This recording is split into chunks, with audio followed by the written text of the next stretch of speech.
کیا؟ عمیر کے کہنے پر ایک دم اس کا چہرہ سفید پڑ گیا تھا۔ آپ لوگوں نے پہلے کیوں نہیں بتایا؟ یوں لگتا تھا جیسے وہ ابھی رو دے گی۔ آپ نے یہ تو نہیں پوچھا تھا کہ پاپا گھر پر ہیں یا نہیں؟ سمیر نے حیرت سے اسے بتایا۔ جواب میں لڑکی نے دونوں ہاتھوں میں چہرہ چھپا کر رونا شروع کر دیا تھا۔ وہ دونوں ہی گھبرا گئے۔ دیکھیں پلیز آپ چپ کریں، پاپا ابھی آ جائیں گے، عمیر نے پریشانی سے کہا۔ جواباً رونے کی رفتار وہی تھی۔ کچھ سوچ کر عمیر فون کی طرف پڑ گیا۔ آپ ہی پلیز آپ روئیں نہیں، ہماری کوئی بہن نہیں ہے اس لیے ہمیں لڑکیوں کو چپ نہیں کروانا آتا۔ اس کے سامنے ٹیبل پر بیٹھتے ہوئے ایک ہاتھ گھٹنے پر رکھ کر سمیر نے لجاجت سے کہا۔ ہیلو پاپا، عمیر نے فوراً سے پیشتر اطلاع دی۔ لڑکی کیا نام ہے اس کا؟ پاپا کی آواز میں بے چینی چھلک رہی تھی۔ سنیں آپ کا کیا نام ہے؟ عمیر نے وہیں سے پوچھا۔ کشف، وہ بمشکل آنسوؤں کے درمیان بولی تھی۔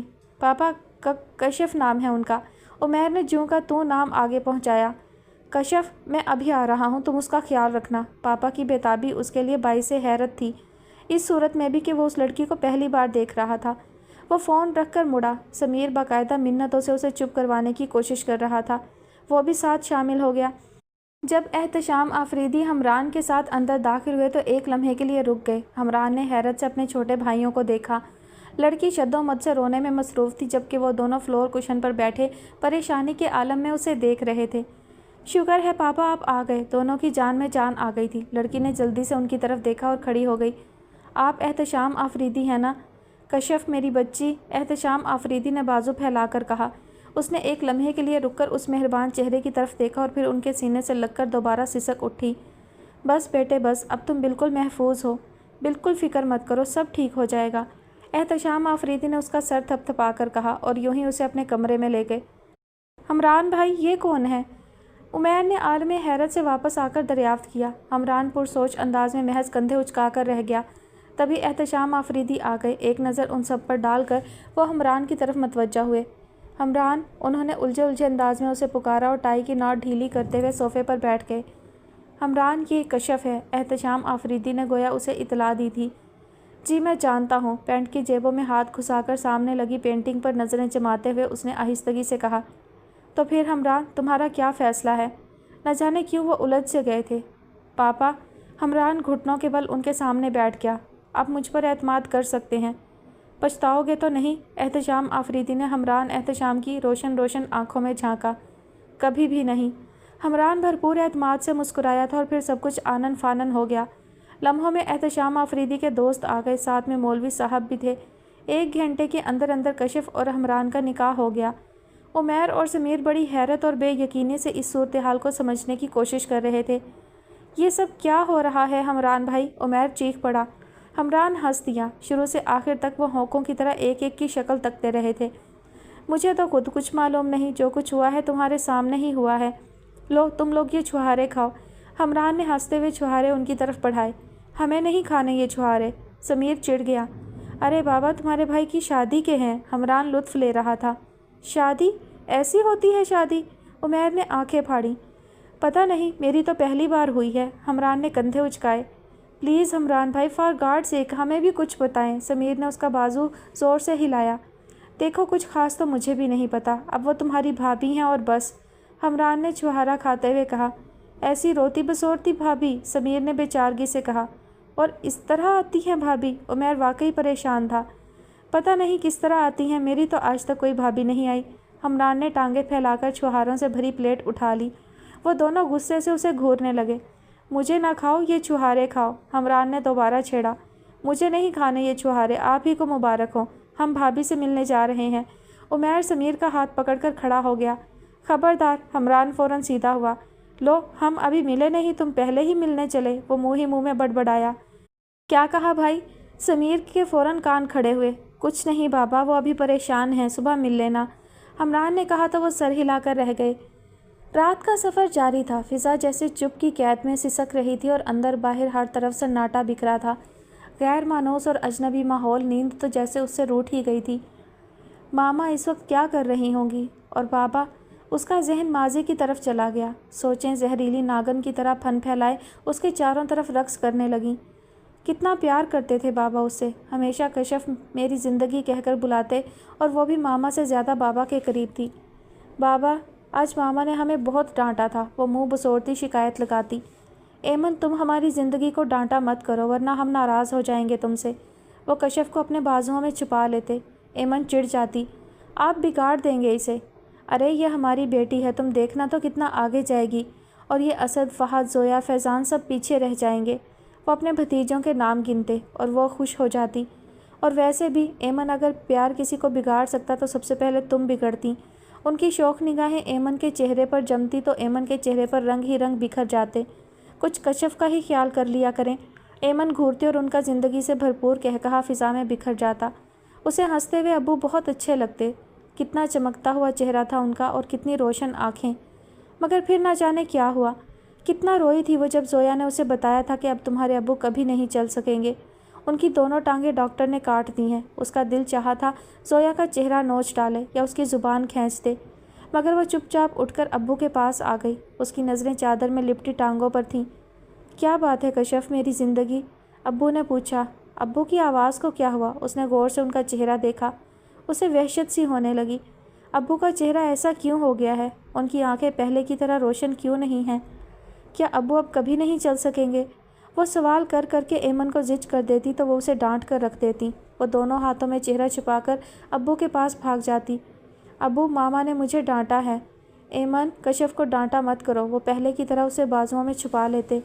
بگڑتی جا رہی ہے، کچھ سنتی ہی نہیں، وہ چڑھ کر کہتی، اور وہ منتظر ہی رہتی کہ بابا اب کچھ بولیں گے، مگر نہ تو پہلے کی طرح کچھ کہتے اور نہ ہی ماما کے چہرے پر رنگ بکھرتے۔ وہ ہر روز صبح اٹھ کر ابو کا چہرہ غور سے دیکھتی اور پھر مایوس ہو جاتی۔ سب کچھ ایک دم سے بدل گیا تھا۔ اسد، فیضان، زویا، فہد، کوئی بھی تو اس سے پہلے کی طرح نہیں کھیلتے تھے۔ تایا جان کا رویہ ایسا کیوں ہو گیا ہے، اکھڑا اکھڑا سا؟ اسد اسے کتنا تنگ کرنے لگا تھا۔ پہلے وہ بابا جان کے پاس بھاگ جاتی۔ ابو، اسد بھائی نے میری کاپی پھاڑ دی۔ ابو اسے بلا کر ڈانٹ دیتے، مگر پھر نہ جانے کیا ہوا۔ وہ شکایت لگاتی، ابو چپ کر جاتے۔ ابو، آپ بھائی کو بلا کر ڈانٹے نا۔ ایک دن اس نے ضد کی تو ابو اسے بازو میں چھپا کر رو پڑے۔ ماما بھی رونے لگیں اور وہ پھر اپنے خول میں سمٹنے لگی۔ اسد اس سے کتنا تنگ کرتا، زویا اور فیضان اس سے کتنا لڑتے۔ وہ چپ چاپ کسی کونے میں چھپ کر رو دیتی اور پھر شور بڑھنے لگا۔ کزنز کے جھگڑے، تایا اور تائی کی بے رخی، ماما کی خاموشی اور ابو کے چہرے کی تھکن سب سمجھ میں آنے لگی۔ ابو اب فیکٹری نہیں جا سکتے تھے۔ سب کچھ تایا جان کے ہاتھ میں چلا گیا تھا۔ خون کے رشتے ایک پل میں کچھ سے کچھ ہو گئے۔ ماما، آپ چوڑیاں کیوں نہیں پہنتی اب؟ وہ اب بچی نہیں تھی، میٹرک کی طالبہ تھی۔ اپنوں کے رویوں کو بہت اچھی طرح سمجھ بھی لیا تھا اور پرکھ بھی۔ سوال کرنے اور ضد کرنے کا موسم نہ جانے کب کا بیت چکا تھا، مگر یوں ہی کبھی کبھی اچانک کوئی بات، کوئی جملہ منہ سے نکل جاتا۔ چوڑیاں پہنا کرو ایمن، ابھی تو میں زندہ ہوں۔ احسن رضا ایمن کا ہاتھ تھام کر افسردگی سے بولے۔ ان کا ٹوٹا لہجہ ایمن کو اندر تک توڑ گیا۔ وہ احسن کے شانے پر سر ٹکا کر رو دیں۔ ایسی باتیں مت کیا کریں احسن، میرا سنگھار تو آپ ہیں۔ اور کشف ہونٹ کاٹتے ہوئے خود کو سرزنش کرنے لگی۔ پھر یوں ہوا کہ سب نے اپنی اپنی زندگیوں سے سمجھوتا کر لیا، احسن رضا نے، ایمن نے اور کشف نے۔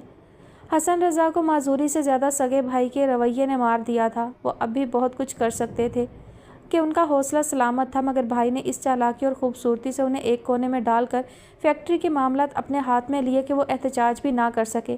اب ان کی حیثیت گھر میں پڑے فالتو سامان کی سی تھی۔ ان کی روشن آنکھیں بجھ کر رہ گئیں، سارا وجود جیسے پتھر کا ہو گیا۔ وہ چپ چاپ بھائی کی ہر زیادتی برداشت کرتے گئے، مگر 16 برس کے بعد پتھر کا وجود چٹک گیا، بجھی بجھی آنکھوں میں شرارے سے لپکنے لگے۔ آج 16 برس بعد ان کی بیٹی ان کے سینے سے لگ کر روئی تھی۔ کشف، میری زندگی، بولو نا کیا ہوا؟ وہ بار بار پوچھتے رہے اور وہ ان کے سینے سے لگ کر سسکتی رہی۔ آنسوؤں میں بہتے ہوئے کچھ ٹوٹتے کچھ بکھرتے لفظوں کے درمیان وہ اپنا دکھ باپ سے نہ کہتی تو کس سے کہتی؟ احسن کا پورا وجود زلزلوں کی زد میں تھا۔ اسد لاکھ آوارہ تھا، رات رات بھر گھر سے باہر رہتا۔ باپ کی کمائی کہاں لٹا رہا تھا کسے معلوم نہیں تھا، مگر وہ اس طرح کشف کا راستہ روکے گا کون سوچ سکتا تھا؟ انسان لاکھ برا سہی مگر اپنے گھر کی عزت کی طرف آنکھ اٹھا کر بھی نہیں دیکھتا، مگر شاید ضلالت کی کوئی انتہا نہیں ہوتی۔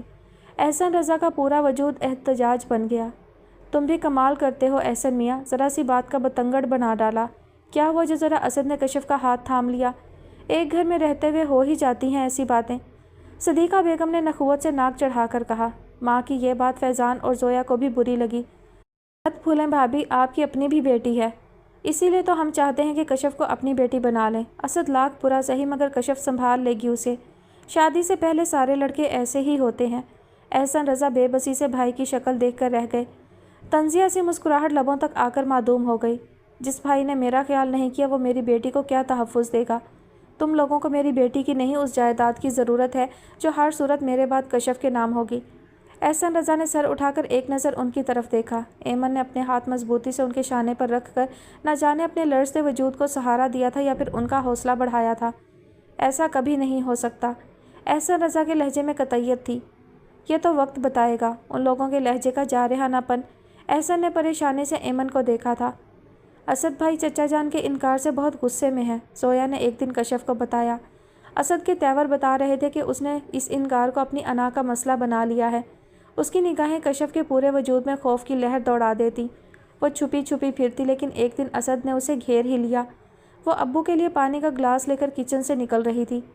کہاں ہوتی ہو کشف بی بی آج کل؟ دروازے کے بیچوں بیچ جینس کی جیبوں میں ہاتھ گھسائے پورے وجود کے ساتھ ایستادہ تھا۔ لہجہ طنزیہ اور بے باک نگاہیں اس کے چہرے پر جمی تھیں۔ کشف نے خوفزدہ سی نگاہ اس پر ڈالی اور کترا کر گزر جانا چاہا مگر دوسرے لمحے اس کی کلائی اسد کے ہاتھ میں تھی۔ کہاں بھاگی جا رہی ہو؟ اسد نے ایک جھٹکے سے اسے اپنے سامنے کیا۔ گلاس اس کے ہاتھ سے چھوٹ کر فرش پر آ رہا۔ چناکے کی آواز کے ساتھ کانچ فرش پر چاروں طرف بکھر گیا۔ غصے، بے بسی اور خوف سے اس کی آنکھیں جھلملا گئیں۔ آواز حلق میں گھٹ گئی۔ کیا سمجھتے ہیں تمہارے والد محترم کہ ان کے انکار سے اسد باز آ جائے گا؟ ایک بات یاد رکھنا، اگر تم میری نہ ہوئی تو۔ اس کے لہجے میں پوشیدہ دھمکی کشف کی روح فنا کر گئی۔ اسد نے ایک بھرپور نگاہ اس کے زرد ہوتے چہرے پر ڈالی۔ رشتوں کا تقدس اگر بھول جائے تو انسان یوں ہی وحشی ہونے لگتا ہے۔ پہلے تو محض تم میری خواہش تھی مگر اب ضد بھی ہو، اسد نے اس کی بالوں کی لٹ کو چھو کر کہا۔ کشف نے اپنے بکھرتے اعصاب کنٹرول کرتے ہوئے پورے زور سے دھکا دیا تھا۔ وہ جو بڑے پرسکون انداز میں کھڑا اس کے انداز سے لطف اندوز ہو رہا تھا، ہلکا سا لڑکھڑا کر کچن کے دروازے سے ٹکرایا۔ وہ تیزی سے باہر کی طرف لپکی۔ کانچ اس کے پاؤں تلے آ گیا۔ خون کی لکیر سی دروازے تک بنتی گئی مگر وہ سرپٹ بھاگتی ہوئی کمرے میں گھسی تھی۔ کیسی کالی رات تھی۔ وحشی ہوائیں ہر چیز تہس نہس کر دینا چاہتی تھی۔ سیاہ مہیب اندھیرا ہر چیز کو دبوچے ہوئے تھا۔ درخت اپنا وجود قائم رکھنے کے لیے سر پٹک رہے تھے۔ کشف کا پورا وجود جیسے آگ میں جل رہا تھا۔ ایمن بار بار اس کے ماتھے پر ٹھنڈے پانی کی پٹیاں بدل رہی تھی۔ اے کاش! احسن رضا نے بے چینی سے اپنے سینے پر ہاتھ مارا۔ کاش یہ کالی رات اپنے خون میں ڈوبے پنجے میرے سینے میں اتار دے۔ بے اختیار اس کا دل مر جانے کو چاہا تھا۔ آج اپنی معذوری، اپنی بے بسی کا احساس آکٹوپس کی طرح اس کے وجود میں پنجے کاٹ رہا تھا۔ کھڑکی کے پٹ بڑی زور سے کھلے تھے۔ احسن کھڑکی بند کر لیں۔ ایمن کی آواز طوفانی شور میں دب گئی۔ اے مالک ارض و سما، ایسی زندگی! احسن رضا کا شکوہ مہیب اندھیرے میں سفر کرتا عرش تک پہنچا تھا اور روح کا پنچھی پنجرے کا ساتھ چھوڑ گیا۔ وحشی ہوائیں ایمن کی آہوں کا ساتھ دینے لگیں اور کشف کو یوں لگا جیسے اس کے سر سے ردا کھینچ کر تپتے صحرا میں دھکا دے دیا گیا ہو۔ سر پہ تپتے سورج کی تلوار اور پاؤں تلے انگارے بچھے ہوں۔ چلنا بھی ضروری ہے اور اسے خود میں چھپا کر سایہ دینے والے اور انگارے چننے والے بازو کہیں نہیں ہیں۔ کون کہتا ہے قیامت ابھی آنی ہے؟ پھر جیسے صبح کا تارا رات کے مسافر کو امید سحر دیتا ہے، کلینک سے نکلتے ہوئے ایمن کو احتشام مل گئے اور یوں کشف ایک دن چپکے سے احتشام انکل کے گھر آ گئی تھی۔ اس نے کتنا کہا تھا، آپ میرے ساتھ چلیں ماما، لوگ آپ کو بہت تنگ کریں گے۔ اگر احتشام انکل مجھے پناہ دیں گے تو آپ کو بھی تو۔ نہیں کشف، مجھے کچھ عرصہ یہیں رہنا ہے، تم جاؤ۔ اور ایک بات یاد رکھنا، احتشام جو بھی کہیں چپ چاپ مان لینا۔ اور وہ بار بار انہیں جلد ملنے کا کہہ کر چپکے سے گھر سے نکل آئی تھی۔ میں جانتی ہوں احتشام میری خاطر ساری دنیا سے اب بھی لڑے گا، میری ڈھال بن جائے گا، مگر ایمن نے سر اٹھا کر اس خوبصورت سے گھر کو دیکھا۔ یہ گھر میرا ہے، کشف کا اور احسن رضا کا، میں اسے کیسے چھوڑ دوں؟ احسن ساتھ نہیں نبھانا تھا تو ہاتھ کیوں تھاما تھا؟ رات کے آخری پہر میں جا کر نیند کی دیوی مہربان ہوئی تھی اس پر۔ خاصے دن چڑھے اس کی آنکھ کھلی۔ کچھ دیر تو یوں ہی خالی ذہن لیے بیٹھی رہی، باہر جاؤں یا نہیں۔ کتنی دیر تک وہ فیصلہ ہی نہ کر سکی۔ کل جو کچھ ہوا بہت غیر متوقع اور اچانک تھا۔ وہ تو سوچ بھی نہ سکتی تھی کہ یوں اچانک کوئی اس کی پوری زندگی کا مالک بن جائے گا۔ اس کے لیے تو احتشام انکل بھی اجنبی تھے اور ہمراہ احتشام بھی۔ کتنی ہی دیر وہ اسی ادھیڑ بن میں ہاتھوں کی انگلیاں مسلتی رہی اور کمرے کا جائزہ لیتی رہی۔ باہر سے چیزوں کی کھٹپٹ اور باتوں کی آوازیں ناشتے کے مراحل کی نشاندہی کر رہی تھی۔ شاید ٹی وی بھی چل رہا تھا۔ کچھ دیر سوچ کر اس نے باہر جانے کا فیصلہ کیا۔